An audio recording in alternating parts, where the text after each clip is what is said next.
ಶ್ರೋತೃಗಳಿಗೆ ನಮಸ್ಕಾರ. ನಾನು ರಾಮಾನುಜದಾಸ. ಕೃಷ್ಣಾವತಾರದ 10ನೇ ಸಂಚಿಕೆಯಲ್ಲಿ ಮುಂದುವರೆದ ಭಾಗವನ್ನು ನೋಡೋಣ. ಶುಕ್ಲಾಂಬರಧರಂ ವಿಷ್ಣುಂ ಶಶಿವರ್ಣಂ ಚತುರ್ಭುಜಂ ಪ್ರಸನ್ನವದನಂ ಧ್ಯಾಯೇತ್ ಸರ್ವವಿಘ್ನೋಪಶಾಂತಯೇ. ಯಸ್ಯದ್ವಿರದವಕ್ತ್ರಾದ್ಯಾಃ ಪಾರಿಷದ್ಯಾ ಪರಶ್ರುತಂ ವಿಘ್ನಂ ನಿಘ್ನಂತಿ ಸತತಂ ವಿಶ್ವಕ್ಸೇನಂ ತಮಾಶ್ರಯೇ. ರಾಮಾಯ ರಾಮಭದ್ರಾಯ ರಾಮಚಂದ್ರಾಯ ವೇದಸೆ ರಘುನಾಥಾಯ ನಾಥಾಯ ಸೀತಾಯಾಃ ಪತಯೇ ನಮಃ. ಮನೋಜವಂ ಮಾರುತತುಲ್ಯವೇಗಂ ಜಿತೇಂದ್ರಿಯಂ ಬುದ್ಧಿಮತಾಂ ವರಿಷ್ಠಂ ವಾತಾತ್ಮಜಂ ವಾನರಯೂತಮುಖ್ಯಂ ಶ್ರೀರಾಮದೂತಂ ಶಿರಸಾ ನಮಾಮಿ. ಹಿಂದಿನ ಸಂಚಿಕೆಯಲ್ಲಿ ಕೃಷ್ಣನ ಕಾರುಣ್ಯವನ್ನು ನಾವು ಮಾತನಾಡ್ತಾ ಇದ್ವಿ. ಯಾವ ರೀತಿಯಲ್ಲಿ ದ್ರೋಣಾಚಾರ್ಯನ ಮಾಡಬಾರದಂತಹ ಕರ್ಮಗಳನ್ನು ಯಾವ ರೀತಿ ತಪ್ಪಿಸಿದ ತಾನು, ಸುಳ್ಳು ಹೇಳಿಯಾದರೂ ಕೂಡ ಆ ದ್ರೋಣಾಚಾರ್ಯ ನರಕ ಪ್ರಾಪ್ತಿಯಾಗುವುದನ್ನು ತಪ್ಪಿಸಿದ ಅಂತ ಹೇಳಿ ಅವನು ಒಂದು ಸುಳ್ಳನ್ನು ಧರ್ಮರಾಯನಿಗೆ ಹೇಳುವಂತಾನೆ. ಅವನು ಹೇಳೋದಿಲ್ಲ, ಅವನು ಸತ್ಯವನ್ನು ಹೊರತು ನಾನು ಬೇರೆ ಹೇಳೋದಿಲ್ಲ ಅಂತಾನೆ. ಆದರೆ ಅಶ್ವತ್ಥಾಮ ಅನ್ನತಕ್ಕಂತಹ ಆನೆಯನ್ನು ಕೊಂದು ಬಿದ್ದದನ್ನು ಅಶ್ವತ್ಥಾಮ ಹತಕುಂಜರಹ ಅಂತ ಹೇಳುವಂತೆ ಹೇಳಿದಾಗ ಅಶ್ವತ್ಥಾಮ ಹತಃ ಅಂತ ಹೇಳಿ ಜೋರಾಗಿಯೂ, ಕುಂಜರಹ ಅಂತ ಮೆತ್ತಿಗೆ ಹೇಳಿದ ಅಂತ ಹೇಳಿ, ಅದಕ್ಕೆ ನೋಡಿ ಇವರು ಪಾಂಡವರು ಸ್ವರ್ಗಲೋಕಕ್ಕೆ ಪ್ರಯಾಣ ಮಾಡ್ತಾ ಇರಬೇಕಾದ್ರೆ ಧರ್ಮರಾಯ ತಾನು ನರಕವನ್ನು ಇಣುಕಿ ನೋಡಿ ಅಲ್ಲಿಂದ ಮುಂದಕ್ಕೆ ಸ್ವರ್ಗಕ್ಕೆ ಹೋದ. ಅವನಿಗೆ ಅದೊಂದು ಸಣ್ಣ ಶಿಕ್ಷೆಯಾಯಿತು ಅಂತ ಹೇಳ್ತಾರೆ. ಕಾರಣ ಇಷ್ಟೇ, ಎರಡು ಕಾರಣ. ಒಂದು, ಕೃಷ್ಣ ಹೇಳಿದ ಮಾತನ್ನು ತಾನು ಮಾಡಿಸಲಿಲ್ಲ. ಅವನು ಆಗೋದಿಲ್ಲ ಅಂತ ಹೇಳಿದ ಕೃಷ್ಣನಿಗೆ. ಕೃಷ್ಣ ಸ್ವಯಂ ಪ್ರಪಂಚವನ್ನೇ, ತನ್ನ ವಿಶ್ವರೂಪವನ್ನೇ ತೋರಿಸಿದಂಥ ಅವನು ದೇವರು, ಅವನು ಪರಮಾತ್ಮ, ಅವನು ನಾರಾಯಣ ಅನ್ನೋ ವಿಚಾರವನ್ನು ಸಂಪೂರ್ಣವಾಗಿ ಗೊತ್ತಿದ್ದೂ ಕೂಡ ಕೃಷ್ಣ ಹೇಳಿದಾಗಿಯೂ ಅದನ್ನು ಮಾಡಲಿಲ್ಲ ಅನ್ನೋದು ಒಂದಾದರೆ, ಎರಡನೆಯದು ಇಲ್ಲ ಮಾಡಬಾರ್ದು, ಇಲ್ಲ ಮಾಡಬೇಕು. ಎರಡರಲ್ಲೊಂದು. ನಮ್ಮ ಮಂಕುತಿಮ್ಮನ ಕಗ್ಗದಲ್ಲಿ ಹೇಳ್ತಾರೆ, ಇಬ್ಬರಿಗೂ, ಯಾರಿಗೆ, ಹಿರಣ್ಯಾಕ್ಷನಿಗೂ ಪ್ರಹ್ಲಾದನಿಗೂ ಇಬ್ಬರಿಗೂ ಸ್ವರ್ಗ ಸಿಕ್ತಂತೆ. ನಂಬದಿರ್ದನು ತಂದೆ ನಂಬಿದನು ಪ್ರಹ್ಲಾದ, ನಂಬಿಯೂ ನಂಬದಿಹ ಇಬ್ಬಂದಿ ನೀನು, ಕಂಬದಿನೋ ಬಿಂಬದಿನೋ ಮೋಕ್ಷವರಿಗಾಯಿತು, ಸಿಂಬಳದ ನೊಣ ನೀನು ಮಂಕುತಿಮ್ಮ ಅಂತ ಹೇಳಿ ಈ ಹೇಳಬೇಕಾದ್ದನ್ನು ಅಳುಕು ಮನಸ್ಸಿನಲ್ಲಿ ಹೇಳಿದನಲ್ಲ. ಹಾಗಾಗಿ ಅವನಿಗೆ ನರಕವನ್ನು ಬಗ್ಗಿಸಿ ನೋಡುವಂತಹ ಒಂದು ಅದೊಂದು ಶಿಕ್ಷೆ ಅಂತಲೇ ಹೇಳಬೇಕು. ಆ ರೀತಿಯ ಆಯಿತು ಅವನಿಗೆ, ಧರ್ಮರಾಯನಿಗೆ. ಸಂಪೂರ್ಣವಾಗಿ ಅವನು ಸೀದಾ ಸ್ವರ್ಗಕ್ಕೆ ಹೋಗಲಿಲ್ಲ ಅನ್ನುವ ವಿಚಾರ. ಮತ್ತು ಇಲ್ಲಿ ಹೊಸ ಪಾಠವನ್ನು ಕಲಿಸಿದ. ರಾಮಾವತಾರದಲ್ಲಿ ಸುಳ್ಳನ್ನು ಹೇಳುವ ಪ್ರಶ್ನೆಯೇ ಇಲ್ಲ ಅಂತ ಹೇಳಿದ್ದ. ಇದೇ ರಾಮಾವತಾರವಾಗಿದ್ದರೆ ಒಂದು ವೇಳೆ ದಶರಥ, ನಾನು ನಿಮ್ಮ ತಾಯಿಗೆ ಮಾತು ಕೊಟ್ಟುಬಿಟ್ಟಿದ್ದೀನಪ್ಪ, ನೀನು ಕಾಡಿಗೆ ಹೋಗು ಅಂತ ಹೇಳಿದ್ದನ್ನು ಆವಾಗ ರಾಮನ ಬದಲು ಒಂದು ವೇಳೆ ಕೃಷ್ಣ ಇದ್ದಿದ್ದರೆ ಇದು ಲೋಕಕ್ಕೆ ಅಪಕಾರವಾಗುತ್ತೆ, ಲೋಕಕ್ಕೆ ತೊಂದರೆಯಾಗುತ್ತೆ, ಹಾಗಾಗಿ ನಾನು ನಿನ್ನ ಮಾತನ್ನು ಕೇಳೋದಿಲ್ಲ ಅಂತ ಹೇಳಿ ಅವನು ಬಹುಶಃ ಆ ತಂದೆಯ ಮಾತನ್ನು ಮುರಿತಾ ಇದ್ನೋ ಏನೋ. ಯಾಕೆ ಅಂದರೆ ನಾನು ಹಿಂದೆನೇ ಹೇಳಿದೆ, ಕೃತಯುಗದಲ್ಲಿ ಇದ್ದಂತಹ ನೀತಿ ಇದೆಯಲ್ಲ, ಇದು ಬೃಹಸ್ಪತ್ಯಾಚಾರ್ಯರ ನೀತಿ. ಇನ್ನು ದ್ವಾಪರ ಯುಗದಲ್ಲಿ ಬಂದದ್ದೆಲ್ಲ ಶುಕ್ರ ನೀತಿ. ಒಂದು ಬೃಹಸ್ಪತಿ ನೀತಿ, ಅಂದರೆ ವೇದ ಮಾರ್ಗದಲ್ಲಿಯೇ ನಡೆಯಬೇಕು, ವೇದವನ್ನು ಬಿಟ್ಟು ಆ ಕಡೆ ಈ ಕಡೆ ಹೋಗೋದಿಲ್ಲ. ಅದು ಕೃತಯುಗ ತ್ರೇತಾಯುಗದಲ್ಲಿ ಇದ್ದಂತಹ ಬೃಹಸ್ಪತಿ ನೀತಿ. ಯಾವಾಗ ದ್ವಾಪರ ಯುಗಕ್ಕೆ ಬಂದ್ವಿ, ಈ ಕಲಿಯುಗಕ್ಕೆ ಸಮೀಪವಾಗ್ತಾ ಇದೆ, ಇಲ್ಲಿ ಕಷ್ಟಗಳು, ಇಲ್ಲಿ ಮನುಷ್ಯನ ಕೆಟ್ಟ ಆಲೋಚನೆಗಳು ಜಾಸ್ತಿ. ಇಲ್ಲಿ ಬಂದದ್ದು ಶುಕ್ರ ನೀತಿ. ಅಂದರೆ ಕೆಟ್ಟವ್ರನ್ನ ಕೆಟ್ಟ ರೀತಿಯಲ್ಲಿಯೇ ಹೊಡೆದು ಹಾಕಬೇಕು, ಸುಳ್ಳು ಹೇಳೋರಿಗೆ ಸುಳ್ಳು ಹೇಳುವ ರೀತಿಯಲ್ಲಿಯೇ ತೊಂದರೆ ಮಾಡಿ ಮೋಸ ಮಾಡಿ ಅವ್ರನ್ನ ಗೆಲ್ಲಬೇಕು ಅನ್ನತಕ್ಕಂಥದ್ದು ಶುಕ್ರ ನೀತಿ. ಇನ್ನೊಂದು ವಿಶೇಷವಾದಂತಹ ನೀತಿ ಇತ್ತು, ಕಣಿಂಕ ನೀತಿ ಅಂತ ಹೇಳಿದೆ ನಾನು ಹಿಂದೆ. ಅದು ಧರ್ಮರಾಯನಿಗೆ ಈ ಅವರ ಮಾವ ಶಕುನಿ ಗಾಂಧಾರ ದೇಶದಿಂದ ಒಬ್ಬ ಪಂಡಿತನನ್ನು ಕರ್ಕೊಂಡು ಬಂದು ಹೇಳಿದನಂತೆ. ಹೇಳಿಕೊಟ್ಟಂತಹ ನೀತಿ ಏನು, ಯಾರಾದರೂ ಕಾಷಾಯ ಹಾಕ್ಕೊಂಡು ಬಂದರೆ ದೇವಸ್ಥಾನಕ್ಕೆ ಅಂತ ಬಂದರೆ ದುಡ್ಡು ಕೊಟ್ಟುಬಿಡು, ನೀನು ನಂಬೋ ಅಗತ್ಯ ಇಲ್ಲ ಅವರನ್ನು ದುಡ್ಡು ಕೊಟ್ಟವ್ರನ್ನ ತನ್ನ ಪಕ್ಷಕ್ಕೆ ಹಾಕೋ, ನೀನೇ ಕೊಲ್ಲಿಸಿಬಿಡು, ಹೋಗಿ ಕೊಂದರು ಅಂತ ಹತ್ತುಬಿಡು. ಈ ರೀತಿ ದುಷ್ಟ ಮಾರ್ಗದಲ್ಲಿಯೇ ರಾಜ್ಯವನ್ನು ಆಳ್ತಕ್ಕಂತಹ ಒಂದು ನೀತಿ ಕಣಿಂಕ ನೀತಿ ಅಂತ ಹೇಳಿ ಆ ಕಣಿಂಕ ನೀತಿಯನ್ನು ಅಧ್ಯಯನ ಮಾಡಿದಂತಹವನು ದುರ್ಯೋಧನ. ಈ ರೀತಿಯಲ್ಲಿ ಕೃಷ್ಣ ದ್ವಾಪರ ಯುಗದಲ್ಲಿ ತಾನು ಸುಳ್ಳನ್ನು ಹೇಳಿದ ಹಿಂದುಗಡೆಯ ಭಾವನೆ ಇದೆಯಲ್ಲ, ಆ ಭಾವನೆ ಸತ್ಪುರುಷನ ಭಾವನೆ ಆಗಿರಬೇಕು ಅನ್ನುವ ಒಂದು ಪಾಠವನ್ನು ಕಲಿಸಿದ. ಇದೇ ಪಾಠದ ಇನ್ನೊಂದು ಉದಾಹರಣೆ ಅಂದರೆ, ತಾಯಿ ಯಶೋದೆ ಮಗುವನ್ನು ಬಂದು ಕೇಳ್ತಾಳೆ, ಏನಪ್ಪ ಮಣ್ಣು ತಿಂದೇನೋ ಅಂತ. ಅಂದರೆ ಇಲ್ಲಮ್ಮ ಮಣ್ಣು ತಿಂದಿಲ್ಲ ಅಂತ ಸುಳ್ಳು ಹೇಳ್ತಾನೆ. ಆಮೇಲೆ ಮಣ್ಣು ತಿಂದಿದೀಯಾ ಅಂದರೆ ಇಲ್ಲಮ್ಮ ನಾನು ಮಣ್ಣು ತಿಂದಿಲ್ಲ ಅಂತಾನೆ. ಬಾಯಿ ತೋರಿಸು ಅಂತಾನೆ. ಬಾಯಿ ತೆಗೆದರೆ 3 ಲೋಕವನ್ನೇ ಒಳಗಡೆಯಲ್ಲಿ ತೋರಿಸ್ತಾನೆ. ಏನಕ್ಕೆ ಸುಳ್ಳು ಹೇಳ್ದ ಅಂದರೆ, ತಾಯಿ ಯಶೋದೆ ತನ್ನ ಮಗು ಅಂತ ತಿಳ್ಕೊಂಡಿರ್ತಾಳೆ. ನಿನ್ನ ಮಗುವಲ್ಲ ನಾನು, ಪ್ರಪಂಚದ ಮಗು, ಎಲ್ಲರಿಗೂ ಆಗಬೇಕಾದಂತಹ ಮಗು ನಾನು ಕೇವಲ ನಿನ್ನ ಮಗುವಲ್ಲ ಅನ್ನತಕ್ಕಂತಹ ಅರ್ಥವನ್ನು ಅವಳಿಗೆ ತಿಳಿಸಬೇಕು ಅನ್ನುವ ರೀತಿಯಲ್ಲಿ ಅವನು ಬಾಯನ್ನು ತೆಗಿತಾನೆ. ಇಲ್ಲಮ್ಮ ಅಂತ ಹೇಳಿ ಸುಳ್ಳು ಹೇಳ್ತಾನೆ. ಎಲ್ಲ ಸುಳ್ಳಿನಲ್ಲಿಯೂ ಒಂದು ವಿಶೇಷವಾದಂತಹ ತತ್ವಗಳಿದೆ, ಗೊತ್ತಾಯ್ತಾ? ಆಡಿಸಿದಳೆ ಶೋಧ ಜಗದೋದ್ಧಾರನ ಜಗದೋದ್ಧಾರನ ಆಡಿಸಿದಳೆ ಶೋಧ ಜಗದೋದ್ಧಾರನ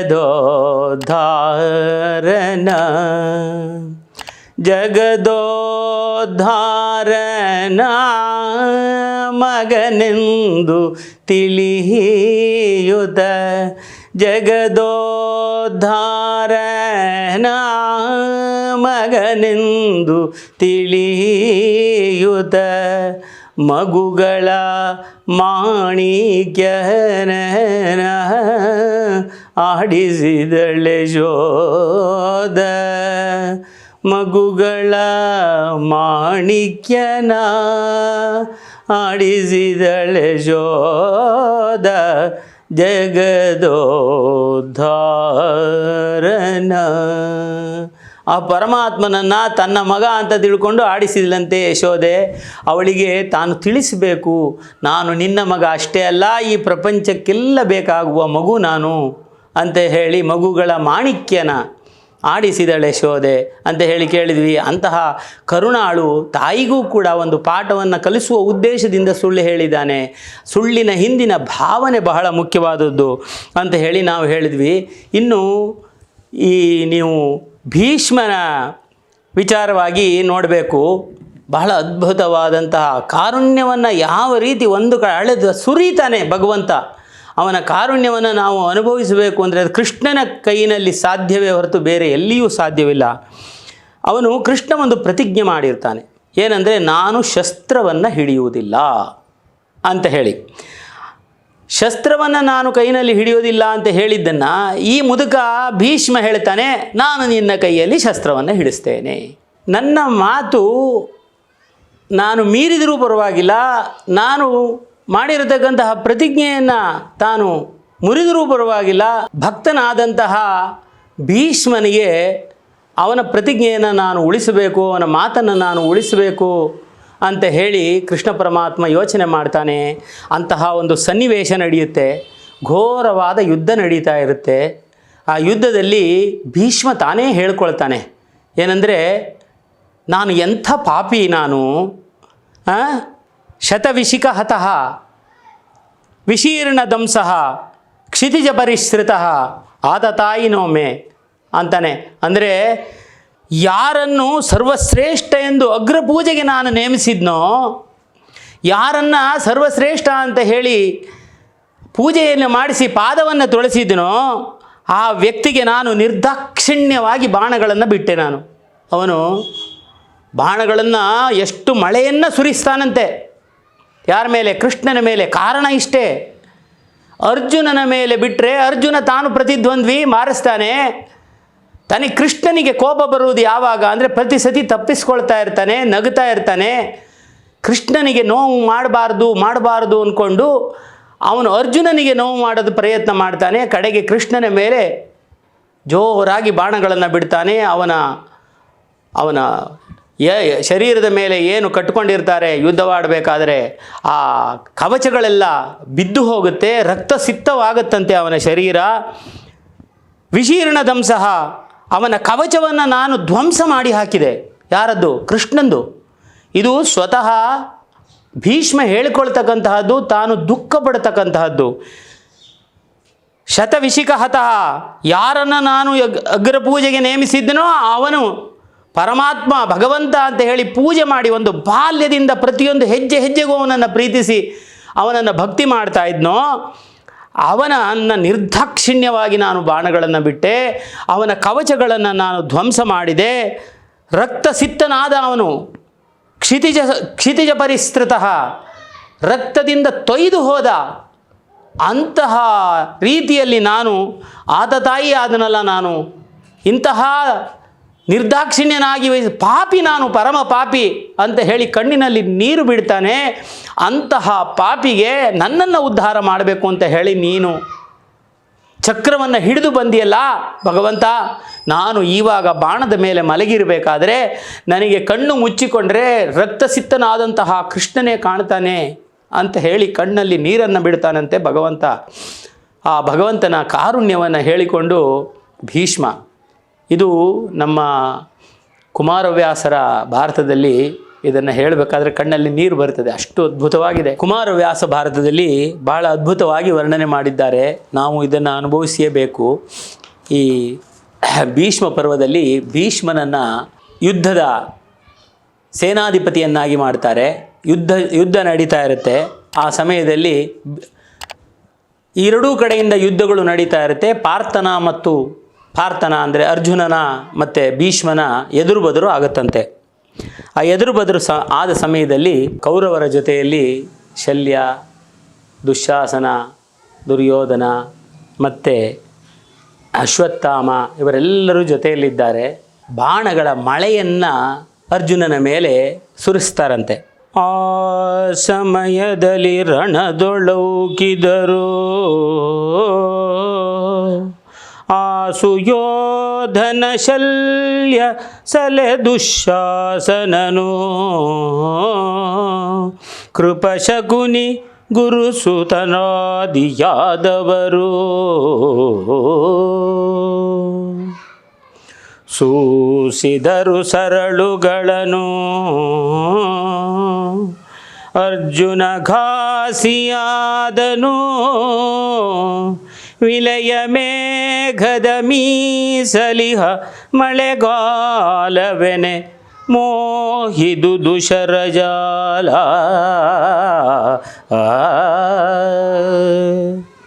ಮಿಲಯ ಮೇಘದ ಮಳೆಗಾಲವೆನೆ ಮೋಹಿದುದು ಶರಜಾಲ. ಬಾಣಗಳು ಮಳೆಗಾಲದ ಅಡ್ಡ ಮಳೆ ಬೀಸಬೇಕಾದ್ರೆ ಯಾವ ರೀತಿ ಬರುತ್ತೋ ಆ ರೀತಿಯಲ್ಲಿ ಬಾಣಗಳನ್ನು ಸುರಿಸ್ತಾ ಇದ್ದಾರೆ.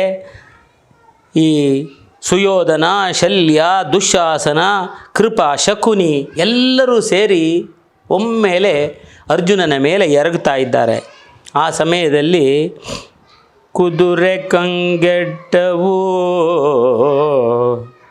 ಮುರಾರಿಯ ಹೃದಯ ಸಂಚಲವಾಯಿತು ಗಾಳಿಗಳ ದುರಿದವು ಗರುವಾಯ ಗೆಟ್ಟನು ಮೇಲೆ ಹನುಮಂತ.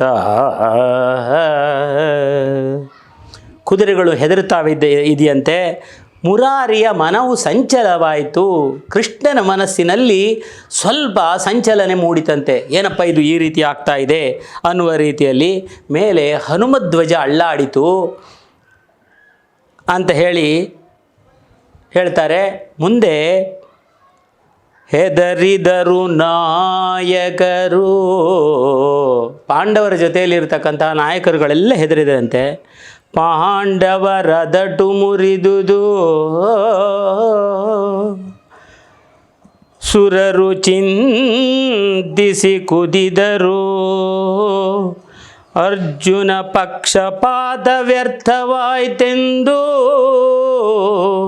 ಸುರರು ಚಿಂತಿಸಿ ಕುದಿದರು. ಮೇಲೆ ನೋಡ್ತಾ ಇದ್ದಂತಹ ಸುರರು ದೇವಾನುದೇವತೆಗಳು ಚಿಂತಿಸ್ತಾ ಇದ್ದಾರಂತೆ, ಆಲೋಚಿಸ್ತಾ ಇದ್ದಾರಂತೆ, ಏನಪ್ಪ ಈ ರೀತಿ ಆಗೋಯ್ತು, ಅರ್ಜುನನಿಗೆ ಪರಮಾತ್ಮ ಕೊಡ್ತಕ್ಕಂತಹ ಪಕ್ಷಪಾತ ವ್ಯರ್ಥವಾಗ್ತಾ ಇದೆಯಲ್ಲ, ಪರಮಾತ್ಮನ ಈ ಅನುಗ್ರಹ ಇದ್ದೂ ಈ ರೀತಿ ಆಗ್ತಾ ಇದೆಯಲ್ಲ ಅಂತ ಹೇಳಿ ಅವರು ಸುರರು ಚಿಂತಿಸಿ ಕುದಿದರು ಅಂತ ಹೇಳ್ತಾರೆ. ಆಮೇಲೆ ಇವನೇನು ಸಾಮಾನ್ಯಕ್ಕೆ ಬಿಡೋನಲ್ಲ ಅಲ್ವಾ, ಅರ್ಜುನ ಏನು ಸಾಮಾನ್ಯದವನಲ್ಲ, ತಾನು ಬಾಣಗಳನ್ನು ಚೆನ್ನಾಗಿ ಬಿಡ್ತಾನೆ, ಒಂದು ಕಡೆಯಿಂದ ಒಬ್ಬೊಬ್ಬರಾಗಿ ಮಲಗಿಸ್ತಾ ಬರ್ತಾನೆಂತೆ.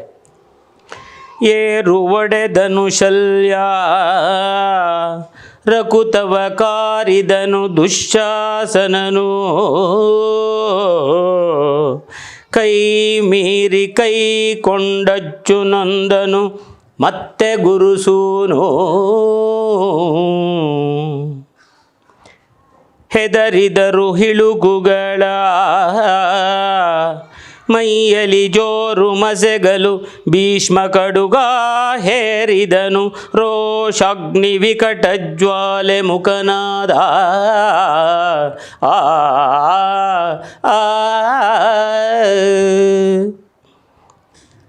ಅರ್ಜುನ ಹೊಡೆದ ರಭಸಕ್ಕೆ ಏರು ಒಡೆದನು ಶಲ್ಯ, ಮೇಲುಸಿರು ಬಿಡ್ತಾ ಇದ್ದಾನಂತೆ ಶಲ್ಯ. ರಕುತವ ಕಾರಿದನು ದುಶ್ಯಾಸನನು,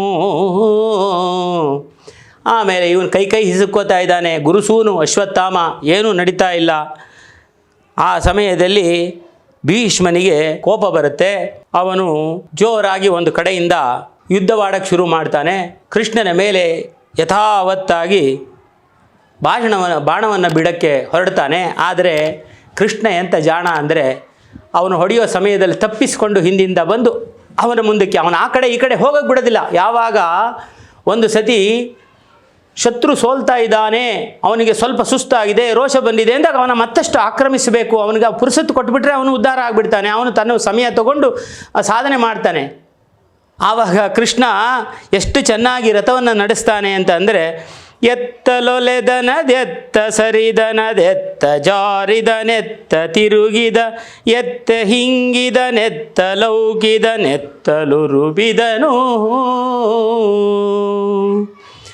ಅತ್ತಲತ್ತಲು ರಥ ಹಯವ ಬಿಡದೊತ್ತಿ ಬೀದಿಗೆ ನೂಕಿ ಪಾರ್ಥನ ಮುತ್ತಯ್ಯನ ಸಮ್ಮುಖಕ್ಕೆ ಬಿಡದೌಕಿದನು ಮುರವೈರಿ. ಯಾವ ಕಡೆ ಭೀಷ್ಮ ಈ ಕಡೆ ಹೋದರೆ ಆ ಕಡೆ ಬಂದರೆ ಈ ಕಡೆ, ಪಾರ್ಥನ ಮುತ್ತಯ್ಯನ ಸಮ್ಮುಖಕ್ಕೆ ಬಿಡದೊತ್ತಿದನು ಮುರವೈರಿ. ಭೀಷ್ಮ ಎಲ್ಲಿ ಹೋಗ್ತಾನೆ, ಪಾರ್ಥನ ಮುತ್ತಯ್ಯ ಅವನೇ ತಾನೆ. ಪಾರ್ಥ ಅಂದರೆ ಅರ್ಜುನನ ತಾತ.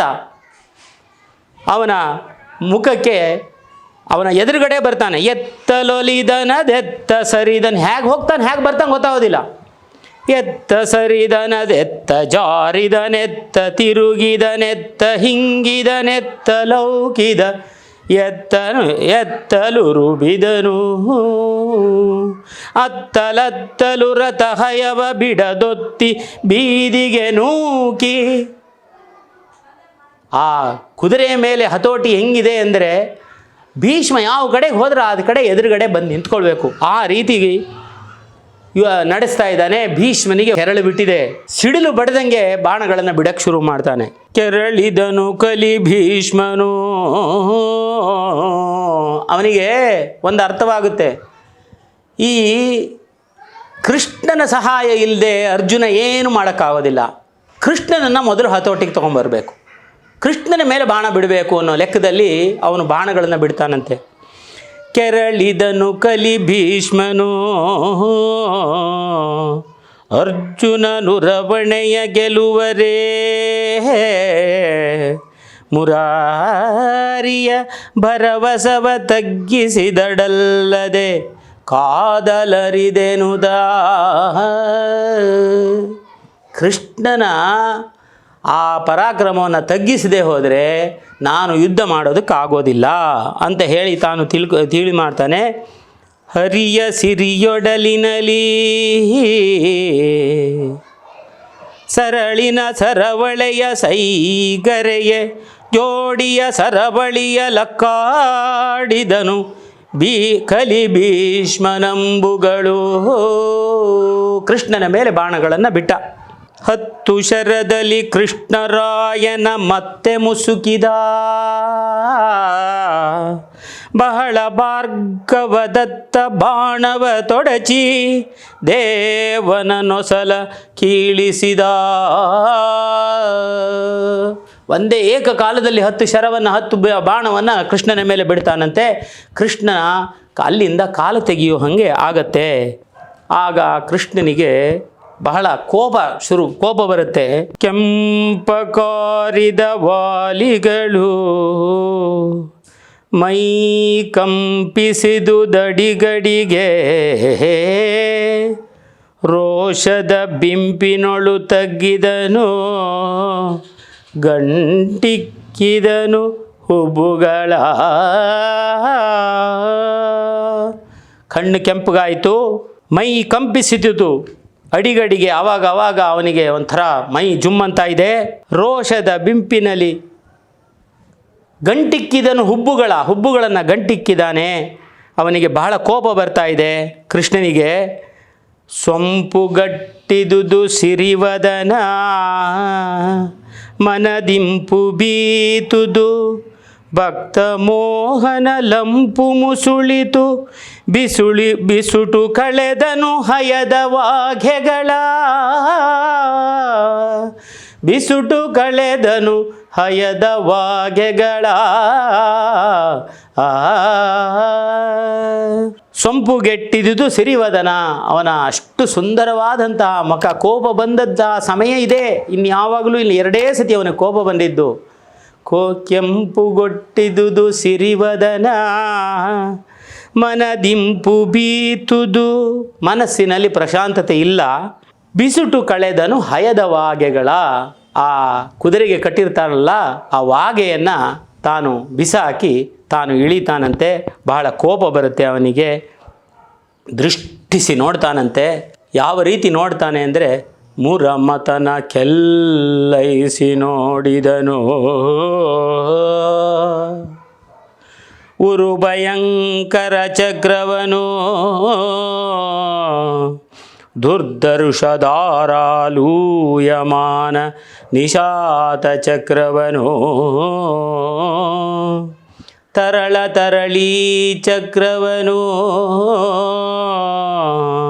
ಸಂಗರ ವಿವರ್ಜಿತ ಚಕ್ರವನು. ಭಯಭರ ವಿವರ್ಜಿತ ಚಕ್ರವನು. ಕಡುಗೋಪ ಕುಡಿಯಿಡಲು ಮುರಮತನ ಕೆಲ್ಲೈಸಿ ನೋಡಿದನು. ಕೆಂಪು ಕಾರಿದ ವಾಲಿಗಳು ಮನದಿಂಪು ಬೀಡಿತು. ಎಷ್ಟು ಕೋಪ ಬರುತ್ತೆ ಅವನಿಗೆ ನೋಡಿ. ಅಲ್ಲಿ ರಕ್ತಸಿಕ್ತನಾದರೂ ಭಾಗವತದ ಕಥೆಯಲ್ಲಿ ಹೇಳ್ತಾರೆ. ಇಲ್ಲಿ ನಾಟಕವನ್ನು ಎಷ್ಟು ರೀತಿ ಅದ್ಭುತವಾಗಿ ರಚನೆ ಮಾಡ್ತಾನೆ. ತನ್ನ ಭಕ್ತನ ಮನಸ್ಸಿಗೆ ನೋವು ಮಾಡಬಾರ್ದು, ಕಾರಣ ಬೇಕು. ಸರಿಯಾದ ಕಾರಣ ಇದ್ದರೆ ತಾನೇ ಅವನು ಮುಂದಕ್ಕೆ ಹೋಗೋದಕ್ಕೆ ಸಾಧ್ಯ. ಕಾರಣ ಅವನು 10 ಶರದಲ್ಲಿ ಕೃಷ್ಣರಾಯನ ಮತ್ತೆ ಮುಸುಕಿದ. ಅವನು 10 ಶರದಲ್ಲಿ 10 ಬಾಣಗಳನ್ನು ಹೊಡೆದ. ಅವನ ಕವಚಗಳನ್ನು ಭೇದಿಸಿದ. ರಕ್ತಸಿಕ್ತನಾದ ಶ್ರೀಕೃಷ್ಣ ಪರಮಾತ್ಮ ಅವನಿಗೆ ಆವಾಗ ಮುರಮತನ ಕೆಲ್ಲೈಸಿ ನೋಡಿದನು. ಏನನ್ನು ನೋಡ್ತಾನೆ? ಉರು ಭಯಂಕರ ಚಕ್ರವನು ದುರ್ಧರ್ಷಧಾರಾಲೂಯಮಾನ. ದುರ್ಧರ್ಷವಾದಂತಹ ಚಕ್ರ, ಉರು ಭಯಂಕರ ಚಕ್ರವನ್ನು, ಇಡೀ ವಿಶ್ವವನ್ನೇ ಸುಟ್ಟು ಭಸ್ಮ ಮಾಡತಕ್ಕಂತಹ ಚಕ್ರವನ್ನು. ಆ ಚಕ್ರದ ವಿಚಾರವನ್ನು ಎಷ್ಟು ಹೇಳಿದ್ರೂ ಸಾಲದು. ಇಂಥ ಚಕ್ರ ಅಂದರೆ ಅದನ್ನು ಒಮ್ಮೆ ಬಿಟ್ಟರೆ ಅದು ಎಲ್ಲಿ ಹೋದರೂ ಕೂಡ ಮತ್ತೆ ಆ ಮಾಡತಕ್ಕಂಥ ಸಂಹಾರವನ್ನು ಮಾಡಿಯೇ ಬರಬೇಕು. ಅದಕ್ಕೆ ಏನಾದರೂ ಹೇಳಿದರೆ ಮುಂದೆ ನಿಮಗೆ ಬರ್ತದೆ. ದೂರ್ವಾಸಾದಿತ್ಯದಲ್ಲಿ ದೂರ್ವಾಸರನ್ನು ಅಟ್ಟಿಸಿಕೊಂಡು ಹೋಗ್ತದೆ ಅದು. ಅಂಬರೀಷ ಮಹಾರಾಜನ ಕಥೆಯಲ್ಲಿ ಚಕ್ರ ದೂರ್ವಾಸರನ್ನು ಅಟ್ಟಿಸಿಕೊಂಡು ಹೋಗ್ತದೆ. ಅಂತಹ ಚಕ್ರದ ಕಡೆಗೆ ಒಂದು ಸತಿ ಕಣ್ಣೆತ್ತಿ ನೋಡ್ತಾನೆ ಅಂತ ಹೇಳ್ತಾರೆ. ಮುಂದಿನ ಭಾಗವನ್ನು ಮುಂದಿನ ಸಂಚಿಕೆಯಲ್ಲಿ ನೋಡೋಣ. ಜೈ ಶ್ರೀಕೃಷ್ಣ.